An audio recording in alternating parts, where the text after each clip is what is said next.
Bismillahirrahmanirrahim. Alhamdulillahilladzi hadana lihada wa ma kunna linahtadiya laula an hadana Allah. Wassalatu wassalamu ala Rasulillah sayyidina wa habibina wa maulana Muhammadin wa ala alihi wa sahbihi wa man tabi'ahum bi ihsanin ila yaumil qiyamah. Amma ba'd.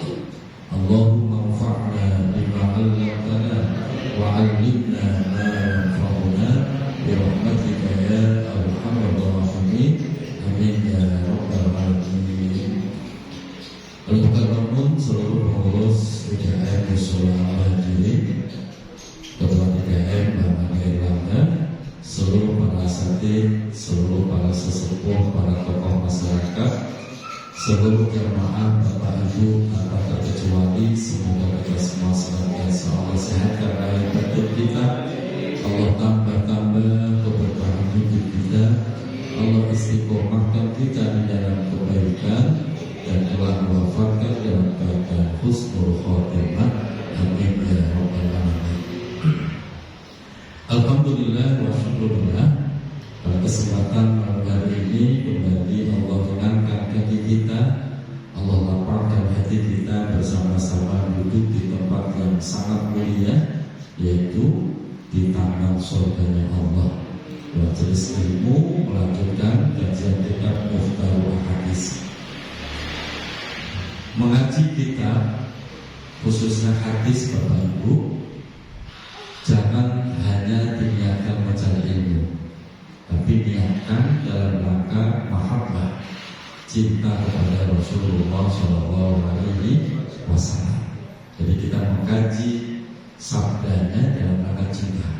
Nah, semoga cinta ini Rasulullah balas sehingga kita mendapatkan syafaatnya di dunia sampai di akhirat nanti. Bapak Ibu jamaah dirahmati Allah, melanjutkan kajian Muftarul Hadis. Sekarang kita lanjut, kalau di kitab saya 370 sahabat 9. Iya. Berapa banyak? 30 ya, beda satu angka. Saya bacakan hadisnya. Bismillahirrahmanirrahim. Ahlul jannah man mala'allahu udunaihi. Itu ya Pak ya. Min sana'in nas alaihi khairan wa huwa yasma'u.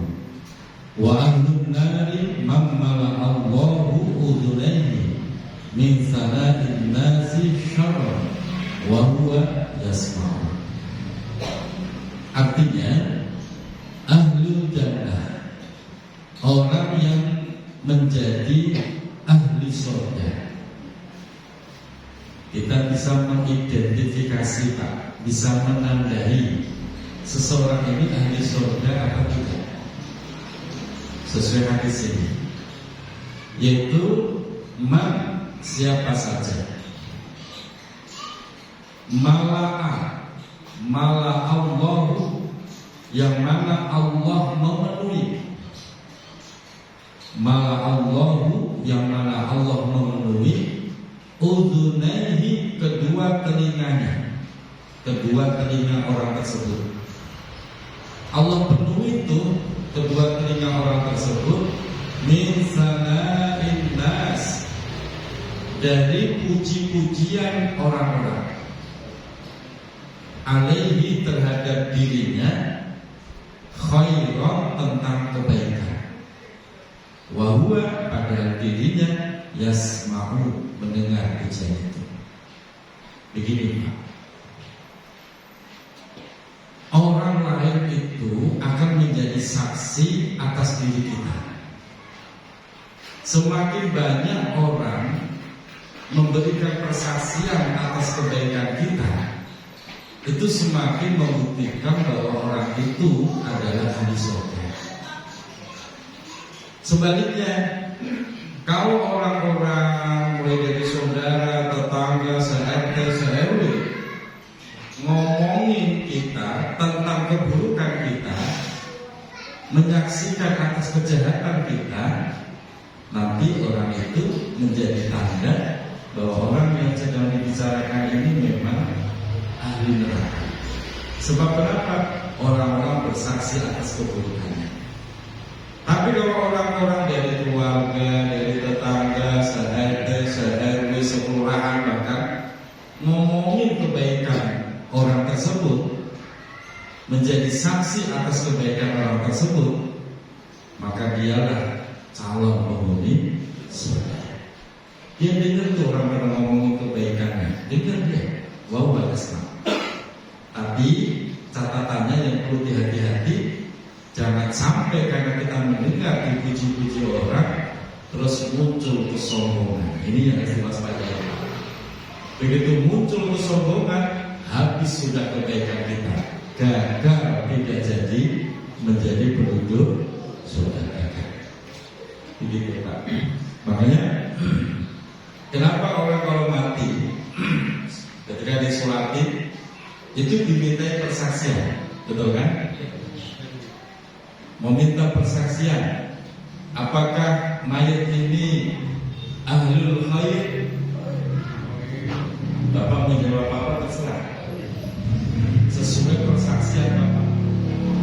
Dan persaksian itu tidak berpengaruh terhadap mayat.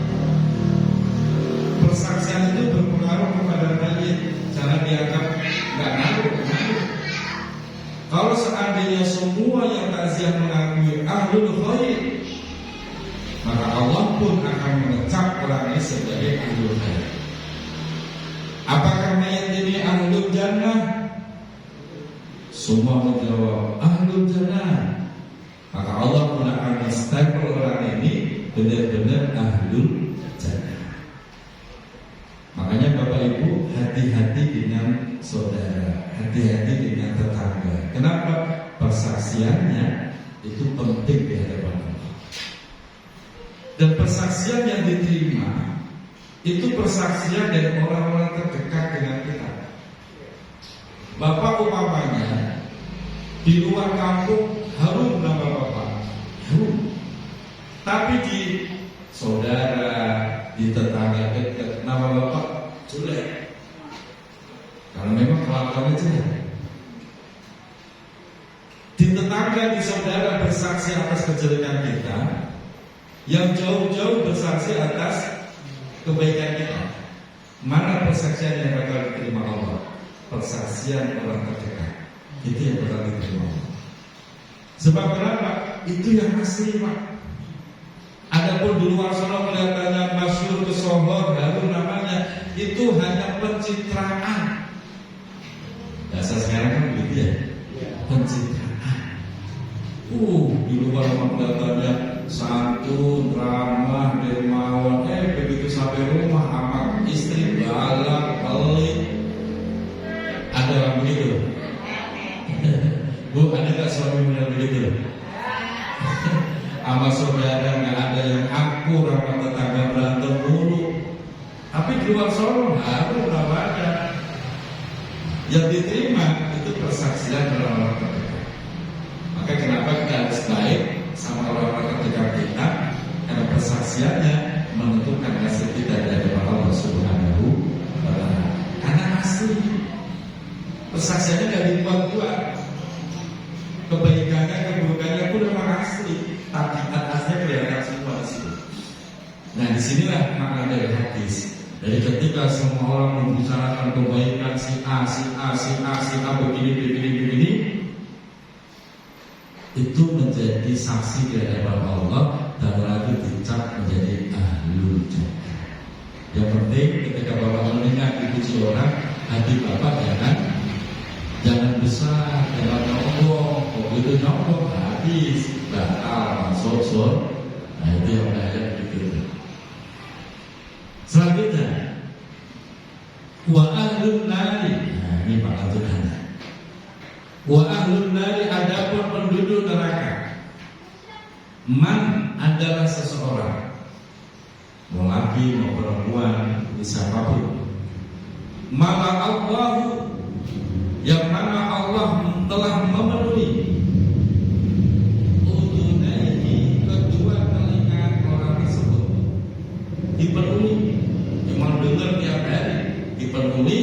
min sana'in nas, dari pujian-pujian orang-orang. Apa pujiannya? Syarron, tentang keburukannya. Kebangetan ya si tua, kok tega sama bapaknya, tega sama ibunya, jahat banget, bla bla bla bla bla. Semua orang ngomongin kejelekan. Wa huwa yasma', padahal dia tidak dengar lagi ngomongin keburukannya, dan tidak ada perubahan itu menjadi baik. Itulah tanda orang itu menjadi ahlun. Kenapa? Karena semua bersaksi atas keburukannya. Makanya Pak, Bu, sekarang hormati keluarga kita, hormati tetangga dekat, tetangga jauh. Kenapa? Karena persaksian dia itu berpengaruh atas diri. Nah, sebelum benar-benar mati, Pak, Bu, nanti pulang dari sini lakukan pendataan survei. Kirim ke tetangganya, saya ini udah baik belum sama orang? Tanya. Nanti bapak tanya sama istri, "Mah, bapak sebagai suami udah baik apa belum?" Itu udah pernah nanya belum, Pak?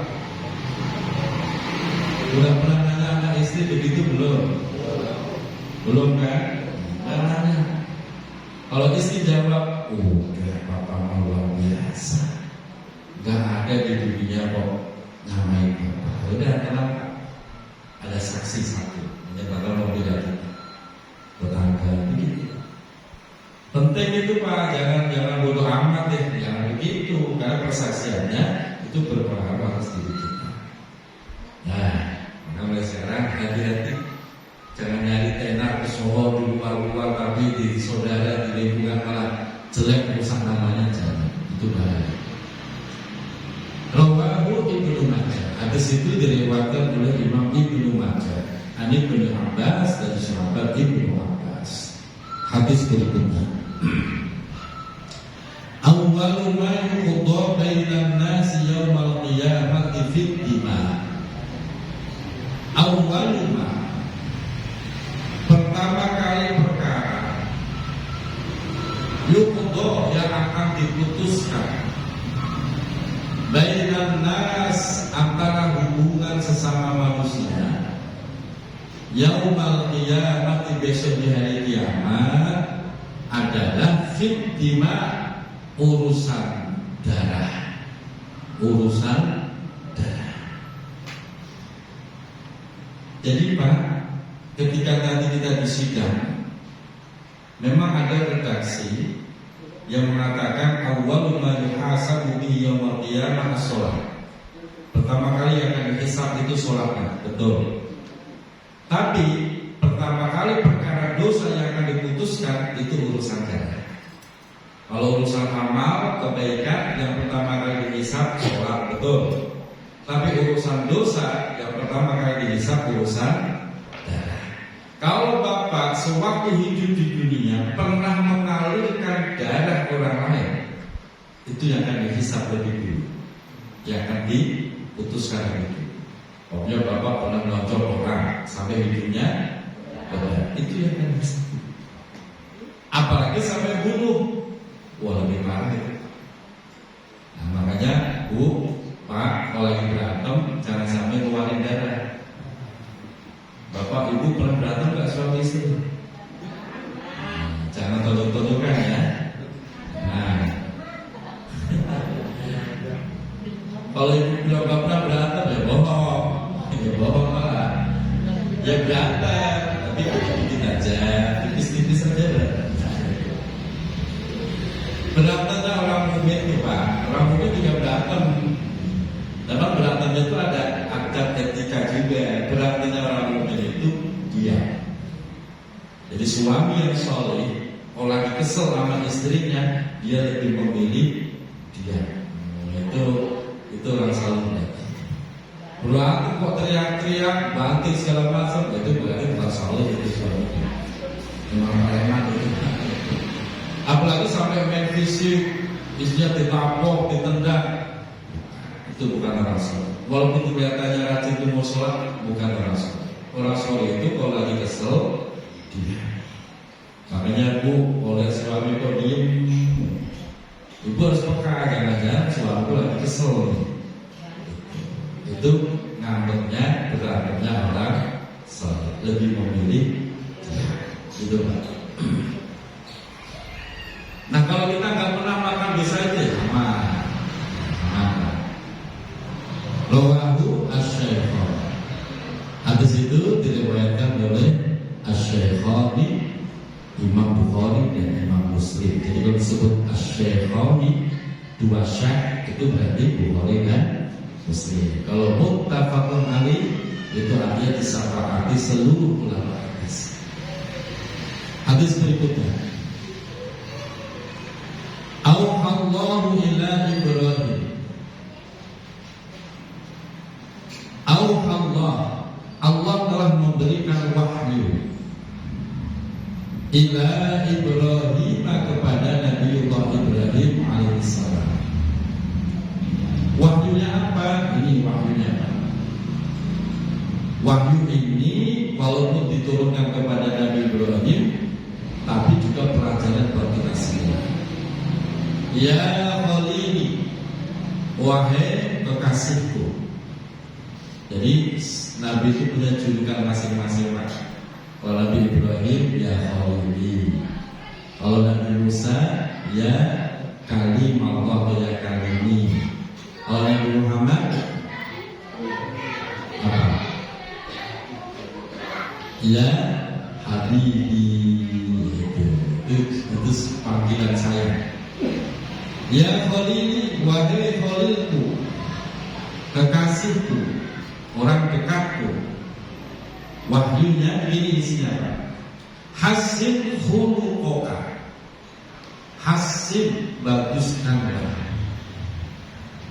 khuluqoka, akhlakmu wahai Ibrahim. Hasin khuluqoka, baguskan akhlakmu. Walau ma'al kuffar, walaupun bersama dengan orang-orang kafir. Pak, Bu, ini indahnya Islam Pak. Kita disuruh membaguskan akhlak kita. Akhlak apa? Akhlak hubungan dengan sesama manusia. Walaupun kita bergaul dengan orang kafir, tetap akhlak harus dijunjung tinggi. Begitu Pak. Jangan langsung, wah itu orang kafir, kita ludahin bareng-bareng. Ya nggak begitu Islam. Itu orang kafir, kita meroyok, ayo kita bakar. Itu bukan ajaran Islam, itu terorisme. Wah itu banyak orang kafir di Bali, ayo kita bom. Teroris itu Pak. Islam nggak begitu Pak. Walaupun bersama orang kafir, selama orang kafir itu tidak memusuhi Islam, maka kita wajib memperlakukan baik, memberikan akhlak yang baik. Bayangkan Pak, sama orang kafir ada disuruh baik, masa sama keluarga manyun dulu wajahnya? Ada nggak bukan yang manyun dulu? Di luar, saat dia di luar, rame, meriah, ceria, wajahnya aja. Begitu pulang ke rumah, lihat istri, langsung cemberut wajahnya. Ada suami model begitu? Atau sebaliknya, ketika Anissa kumpul sama teman-teman ceria, akhir, ramah, luar biasa. Begitu pulang ketemu suami, ketemu anak, manyun tuh wajahnya.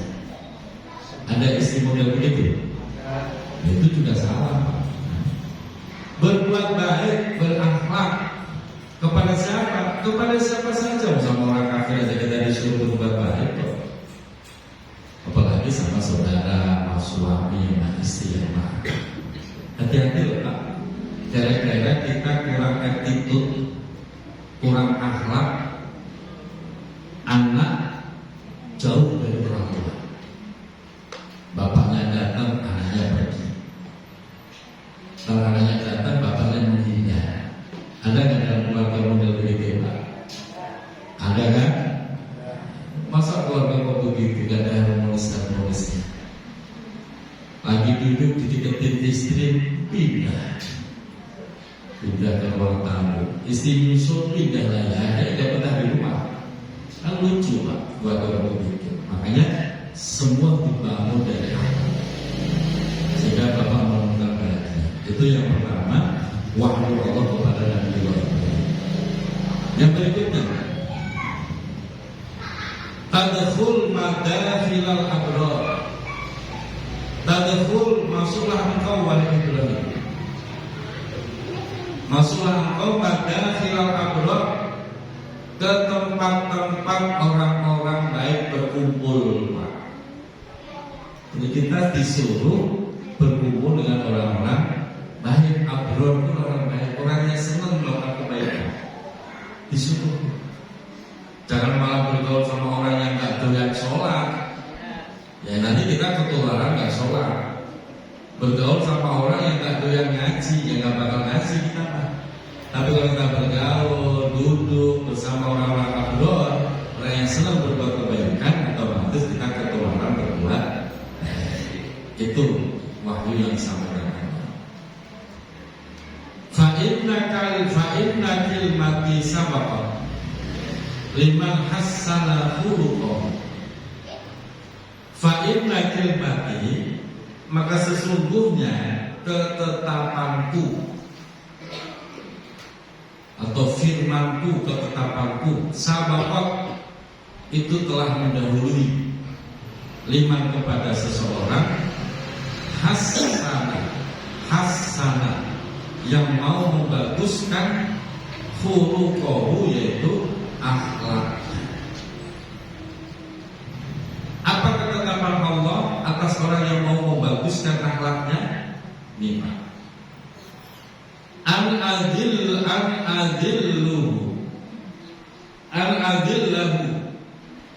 maka aku akan menaungi orang tersebut. Orang yang membaguskan akhlaknya, orang yang senang kumpul sama orang-orang baik, ya, maka jaminan yang akan Allah berikan, an adillahu, aku akan menaungi orang tersebut fi dzilli arsy, di bawah naungan arsy. Alhamdulillah. Besok Pak, makanya Bapak Ibu bisa perhatiin, orang itu kalau akhlaknya bagus, amal ibadahnya bagus, biasanya matinya itu bagus Pak. Tapi kalau cuma amal ibadahnya bagus, amal ibadahnya rajin, tapi akhlaknya jelek, belum tentu matinya bagus. Belum. Mending, kalau saya harus pilih, mending Bapak Ibu jadilah orang yang akhlaknya bagus, walaupun ibadahnya pas-pasan. Kenapa? Karena orang yang akhlaknya bagus itu mencerminkan hatinya bagus.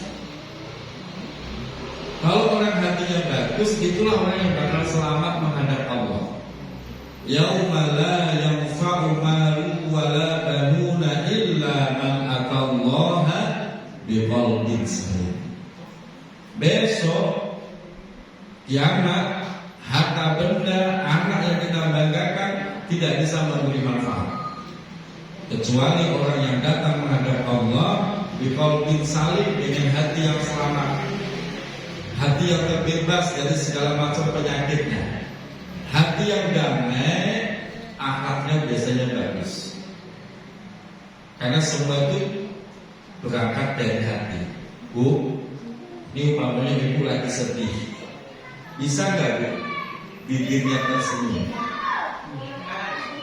Berat. Kenapa? Karena hatinya lagi sedih. Padahal senyum itu kan harusnya mudah.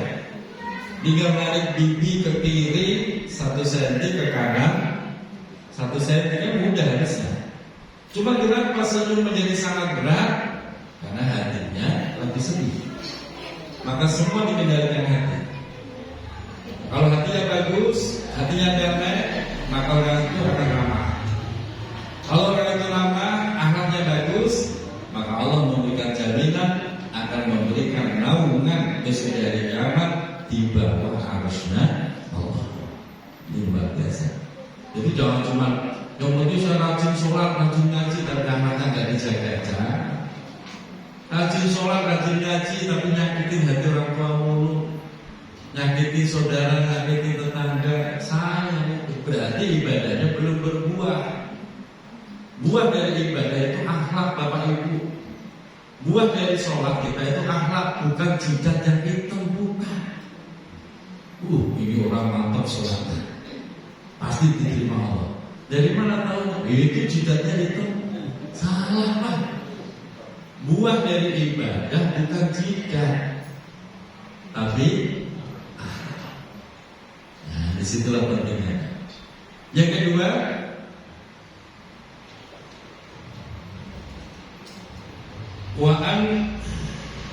benar ya?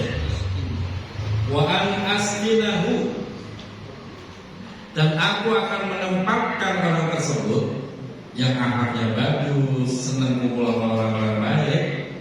Allah akan menempatkan orang tersebut hadirata qudsi, di hadapan qudsi itu apa? Kesucianku. Jadi dia orang yang bakal paling dekat dengan Allah. Luar biasa, Pak. Posisi terbaik itu dekat dengan Allah. Jadi kita ditempatkan di situ.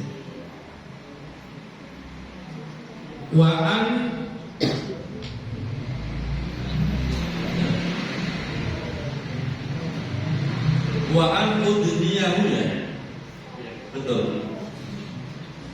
Wa'an udniyahu fi jiwari.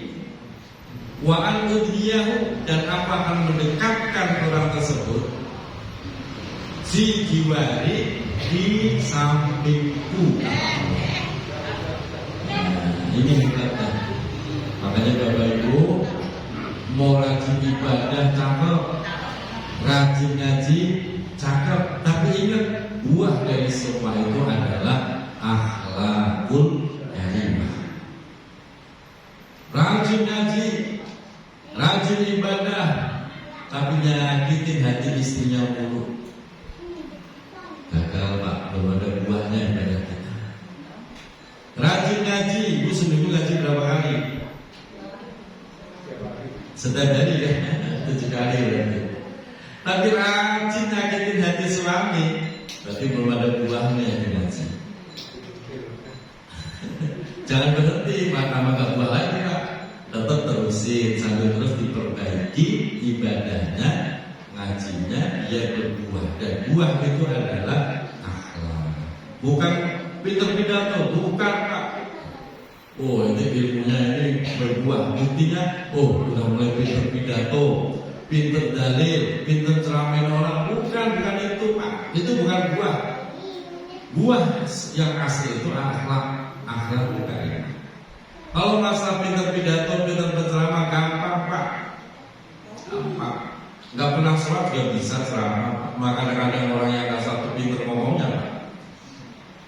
Masalah dalil gampang, tinggal kutip Google gampang ketemu dalil Pak. Tapi akhlak itu yang susah. Nah itu janji yang akan diberikan Allah. Satu lagi Pak, hadis berikutnya. Auhallahu ta'ala, Allah telah memberikan wahyu ila Dawud, kepada Nabi Dawud alaihissalam. Apa wahyunya? Angkul lidzulmati la yadhkuruni fa inni adhkuru man yadhkuruni.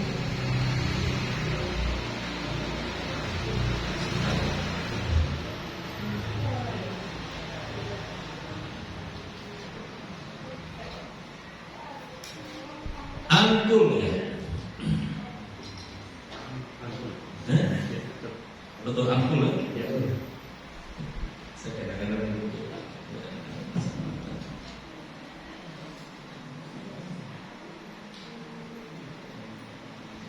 angkul agar engkau mengucapkan, engkau mengucapkan lidul mati. Apa lidul mati? Lidul mati kepada kezaliman. La yadhkuruni, yang mana mereka tidak mau mengingat aku. Jadi setiap kali kita melihat kezaliman, orang-orang lalai yang gak ingat Allah, ucapkan fa inni azkuru man yadhkuruni. ini sesungguhnya aku Allah azkuru akan mengingat man kepada siapa saja yazkuruni yang mana dia mau mengingat aku. Wa inna dzikri iyyahu. Wa inna dzikri, karena sesungguhnya mengingat aku iyyahu kepada mereka semua. An al-anahu, atau aku akan melaknat mereka. Ini nasihat buat Nabi Daud dan kita semua. Setiap kali ada kegelapan, kemaksiatan, orang-orang lalai pada kumpul tuh, Bapak dakwah. Jangan lupa sholat, begitu Pak. Ini lagi kumpul di pos ronda main catur dari jam 5 sore, udah ada malam masih nggak bergerak. Bapak datangin Pak, ngomongin main catur boleh, tapi jangan lupa. Berani nggak ngomong begitu Pak? Jangan ngomong, gitu ya. Caranya gampang, biar dia nggak galak Pak. Bapak bawain kesenangan dia Pak. Senang dia di sana, bawain sebungkus-sebungkus. Ini rokok. Ayo sholat dulu maghrib, ntar lanjut lagi. Ini rokoknya. Udah, amat tuh. Gak jadi galak kan? Jadi kita disuruh dakwah gitu loh. Ini kadang-kadang kita terlalu cuek Pak. Sudah tahu tetangga kita lagi ngumpul-ngumpul nggak pada sholat, kita malah lewat aja. Lewat mau sholat maksudnya. Kita cuma. Jadi kemaksiatan itu menjadi besar bukan karena kuat, tapi karena kita terlalu cuek membiarkan kemaksiatan itu. Nah itu yang harus dilatih. Kita kan kadang kebanyakan sungkan gitu ya. Apalagi di situ ada RT itu nongkrong di situ ya. Udah tuh gagal semua. Kalau tidak, Allah akan melaknat. Ancamannya begitu. Makanya kita latihan yang ringan-ringan saja. Kalau nunggu bapak-bapaknya nggak berani, anak-anak anak-anak udah baru masuk main bola, udah pada sholat belum? Begitu. Belum kan buka sholat dulu. Nih, beli asal sholat. Begitu. Itu dilatih. Dan itu jadi kebiasaan Pak. Ini anak-anak kamu kalau lagi pada main bola tuh udah tahu mantan masih main. Saya lewat tuh. Bubar ada apa lewat. Itu pada bubar nyalain saya. Karena tahu nanti ya salim saya kasih duit. Ya sholat Pak. Walaupun aku sholat dan bola. Dilatih dari kecil. Dan kita melatih diri jangan cuek. Kita harus peduli dengan lingkungan kita. Amar ma'ruf nahi. Selanjutnya kita bahas yang pokoknya pas. Awwalu masjidin wudi'a fil ardi al-masjidul haram. Awwalu masjid, pertama kali masjid wudi'a yang dibangun fil ardi di muka bumi adalah al-masjidul haram, itu masjidil Summal Masjidul Aqsa, kemudian Masjidil Aqsa. Kalau dalam Al-Quran, Inna awwala baitin wudi'a lin-nasi lalladzi bi Bakkah, nyebutnya Bakkah kalau di Quran. Kalau kita kan nyebutnya Makkah. Ke Indonesia jadinya Makkah. Itu kan berubah, pergeseran. Al-Quran Bakkah. Inna awwala baitin wudi'a lin-nasi lalladzi bi Bakkah mubarakan wa hudan lil alamin. Bakkah itu masjid yang paling pertama dan paling besar pahalanya, dan itu merupakan titik pusat ibadah umat muslim. Bapak sholat kalau nggak mau madep ke Makkah, ke Ka'bah, sah sholat. Sholat di sana sama sholat di Indonesia bedanya 100.000 Pak. Satu kebaikan di Masjidil Haram itu bandingannya di kota lain 100.000. Kalau di Masjidil Aqsa itu 1.000. Kalau di Masjid Nabawi itu 1.000.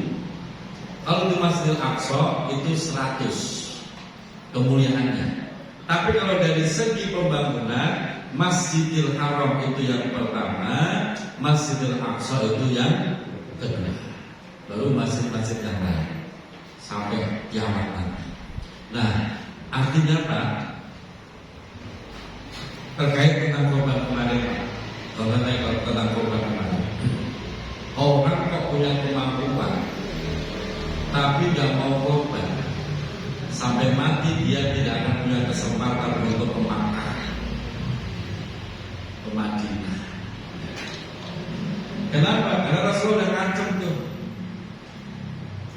Man tawassa'a, barang siapa yang diluaskan rezekinya, kok tidak mau berkorban, fala yakrubanna musallana. Orang itu gak boleh dekat-dekat ke tempat sholat. Nah, tempat sholat Rasulullah itu ada dua, Masjidil Haram dan Masjid Nabawi. Makanya orang yang punya rezeki banyak tapi gak mau berkorban, sampai mati dia gak punya kesempatan untuk ziarah ke Masjidil Haram dan ke Masjid Nabawi. Makanya kalau pengen dimudahkan ke Masjidil Haram, pengen dimudahkan ke Masjid Nabawi, berkorbanlah. Nanti Allah mudahkan ketemu jalan. Ini kaitannya dengan korban kemarin. Nah, semoga tahun depan bisa berbuat semua. Dan nanti Allah izinkan berziarah ke Masjidil Haram dan Masjidil Nabawi plus Masjidil Aqsa yang saat ini lagi dijajah oleh Zionis Islam. Demikian, semoga bermanfaat. Mohon maaf lahir dan batin. Assalamualaikum warahmatullahi wabarakatuh. Waalaikumsalam warahmatullahi wabarakatuh.